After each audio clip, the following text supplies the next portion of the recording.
Hi, I'm Dan, and this is your pedestrian safety training video for Community Board 10.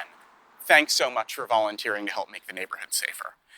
To start, please download and print your Community Board 10 pedestrian safety packet. The link will be in the email if you've signed up, or in the description to this video. You can print the pages in color or in grayscale. You can also pick up the printouts from the Community Board 10 office on 5th Avenue between 81st and 82nd Street during normal business hours.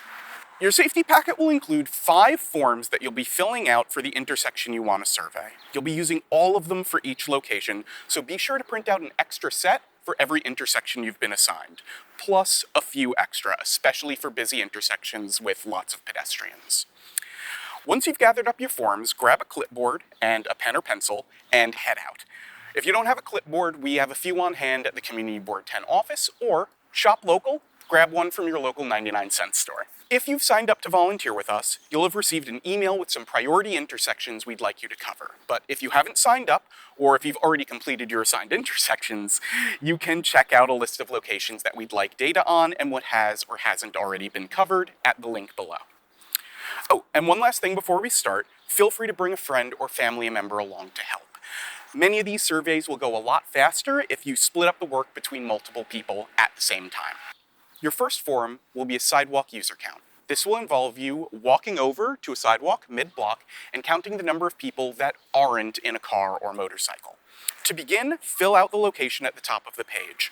Write down the street you're on, followed by the 2 cross streets you are between. For example, right now, we're on 6th Avenue between 76th and 75th Street.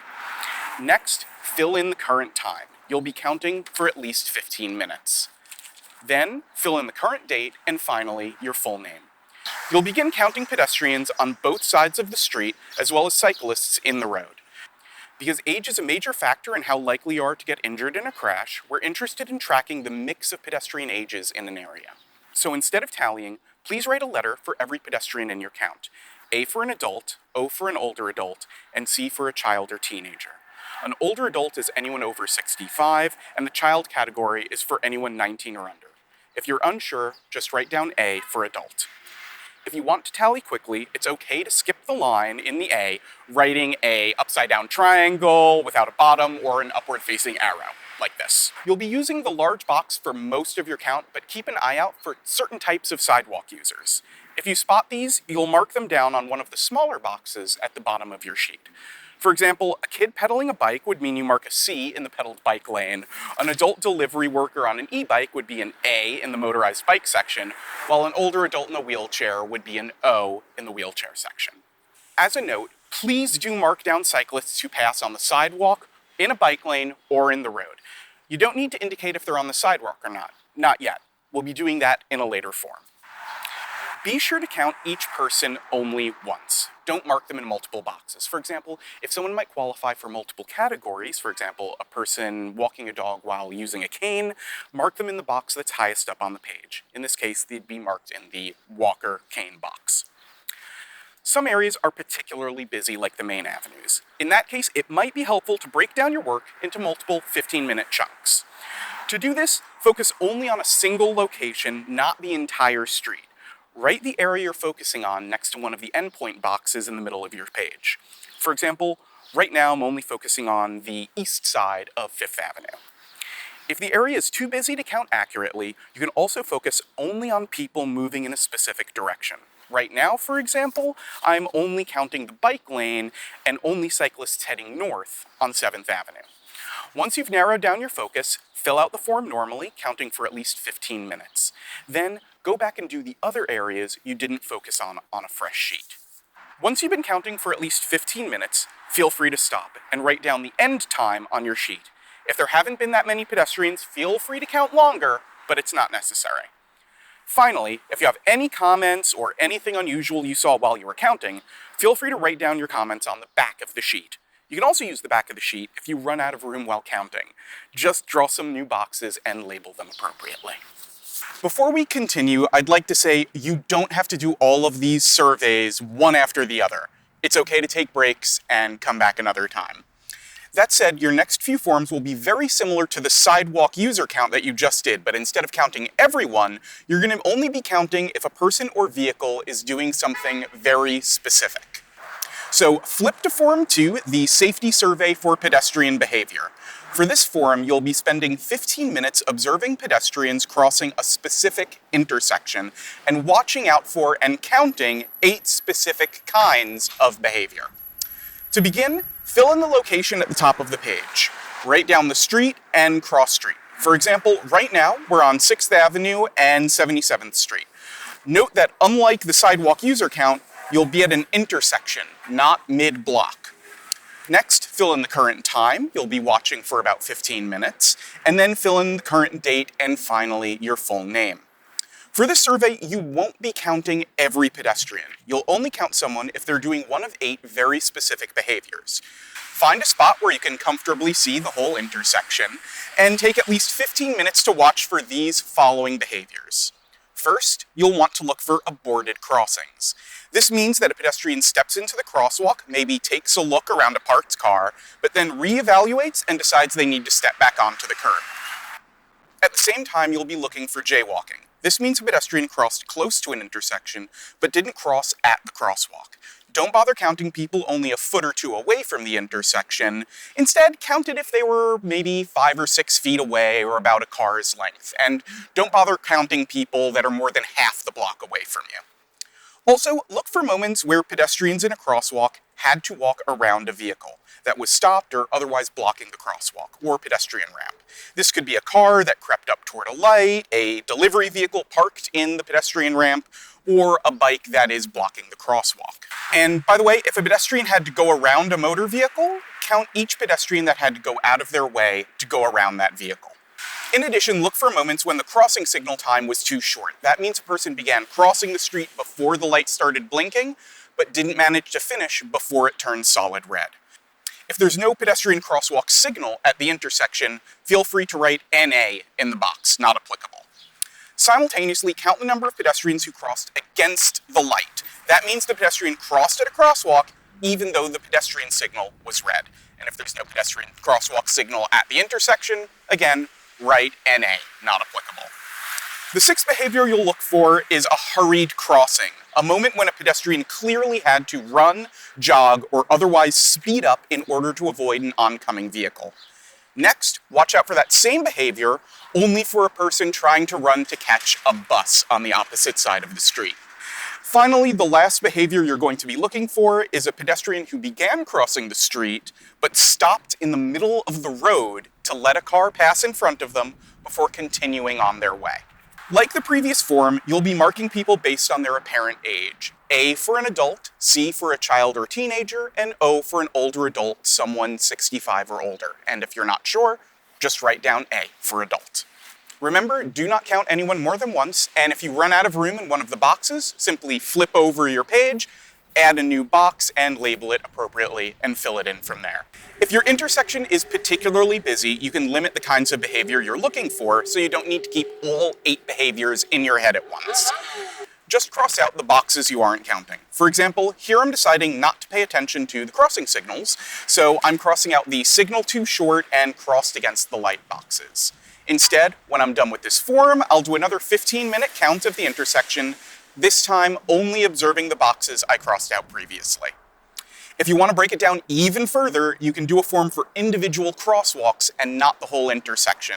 To do so, just fill out the exact crosswalk you're observing in parentheses at the top of the form using north, south, east, or west, right next to the location. Once 15 minutes have passed, feel free to stop counting and enter in the time that you ended the survey. You can always go for more if you want. Form number 3 is the Vehicle Behavior Survey. It works much like the previous form, except instead of counting pedestrians, you will be counting motor vehicles. Start by filling in the top of the form the same way as the others. Like the Pedestrian Behavior Survey, you'll be looking for certain kinds of behaviors, this time from vehicles. You'll only count a vehicle if it engages in one of these following behaviors. First, if the vehicle comes to a sudden stop to avoid a pedestrian or cyclist. This involves hitting the brakes hard, coming very close to striking them. A good rule of thumb, if you can hear the brakes engage or the tires squeal, that is a sudden stop. Second, count the vehicle if it clearly had to slow down to avoid a pedestrian or cyclist. If it kept going at the speed it was going, it probably would have collided with them. Third, watch for vehicles that were forced to stop in the middle of a turn to avoid a pedestrian or otherwise yield to them. Fourth, count any motor vehicles that had to veer or swerve to avoid a pedestrian or cyclist. This includes changing lanes or taking some other evasive maneuver, but it did not slow down or brake. Fifth, count any vehicles that ran either a stoplight or a red light, even if no pedestrians were present. Then, count vehicles obviously going over the speed limit. If you can't tell, err on the side of caution and don't mark it down. Only jot down cars that are clearly exceeding the speed limit, 25 miles an hour in most areas. Next, you'll be looking for dangerous turns. Mark off if a motor vehicle made an illegal U-turn, an illegal left turn, either on red or from the far right lane, or an illegal right turn on red. Remember, you're looking for interactions between pedestrians or cyclists and motor vehicles. If a car had to brake to avoid a cyclist, count it. Don't count interactions just between cyclists and pedestrians, though. That's for the next form. Since you'll be counting vehicles this time, you won't be marking by age. Instead, you'll have to pay attention to the type of vehicle. Use C for cars, including SUVs, sedans, vans, etc. O for a motorcycle or moped, and T for a truck, including sanitation trucks, postal trucks, etc. Do not count emergency vehicles that have their sirens on. If your intersection is very busy, you can make things easier by only looking for specific behaviors instead of looking for all 9. Cross out any box that you don't want to track this time around, then follow up another time with a fresh sheet and a new 15-minute observation, looking for the behaviors that you skipped. As before, once 15 minutes have passed, feel free to stop counting and write down the time. You can always go longer if you like. The last time you'll be counting and watching for behaviors will be on form number 4, the bike behavior survey. This time, instead of watching for motor vehicles or pedestrians, you'll be counting bikes and see how they interact with pedestrians. To start out, fill out all of the information at the top of the page. The behaviors you are looking for are the exact same ones as the motor vehicle survey we just did, with one change. Instead of looking for U-turns, you'll be marking down any bicycle, e-bike, or moped that is riding on the sidewalk. There are many different kinds of bikes, so it can be difficult to distinguish between them and their various classifications. So we're going to mark them based on something that is easy to see, if they're being pedaled or not. Write down B for a pedaled bike, one where you can clearly see the person pedaling and moving the bike on their own. Write down M for a motorized bike or e-bike, one where someone clearly isn't pedaling but is maintaining a reasonably high speed. Finally, you'll use O for mopeds, larger vehicles closer to a Vespa or a motor scooter, but not as heavy or as large as a motorcycle. Note that yes, mopeds are being counted both in the vehicle survey and the bike survey. Just like the vehicle behavior survey, if your intersection is very busy, you can make things easier by only looking for specific behaviors, crossing out what you don't want to pay attention to, and doing a new form later on, focusing only on the boxes you previously crossed out. And just like the other forms, after 15 minutes have passed, feel free to stop counting and write down the time you ended. As always, you can go longer if you want. At this point, you're almost done. We're on the last form, the site audit. And this is a pretty simple one, and it'll be the fastest to complete. First, fill in the top like the other forms. Next, if it's after sunset, fill out a box based on the quality of the nearby lighting. If the intersection itself is well lit, check the good box. If, while standing at the intersection, some of the closest street lamps are flickering or damaged or maybe blocked by trees, check the poor box. If there are no street lights at all, check the dark box.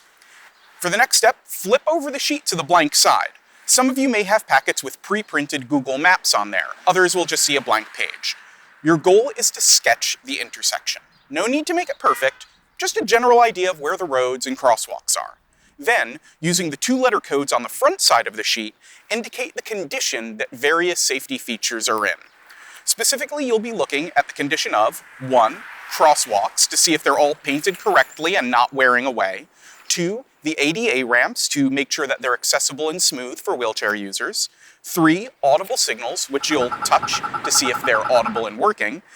4, turn calming, aka those little plastic bumps in the middle of the road, and you'll see if any of them are ripped apart or damaged or missing.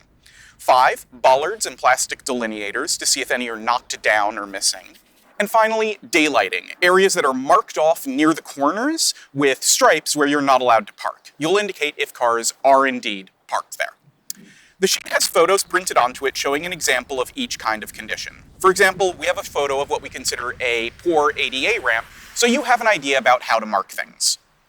To mark down a condition, go to your map and write in the 2-letter code for that condition, as shown on the front of the sheet, right where it actually is on the map. For a bumpy ADA ramp, for example, BR is bumpy ramp, while a seamless one would be SR, seamless ramp.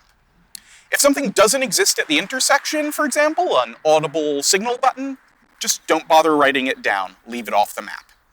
Lastly, highlight anything else on the map that you've noticed that might be bad for safety. A misaligned road or a tree blocking a stop sign, for example. And now you're done. There are just a few more things left before we wrap up. First of all, if anyone asks, what are you doing? You can say that you're volunteering for Community Board 10. If someone is interested, they can actually fill out a survey that we have for the public. We've included it as the public safety form in your packet. Feel free to print out as many as you like and hand them out, or you can have a friend hand them out while you're doing the survey.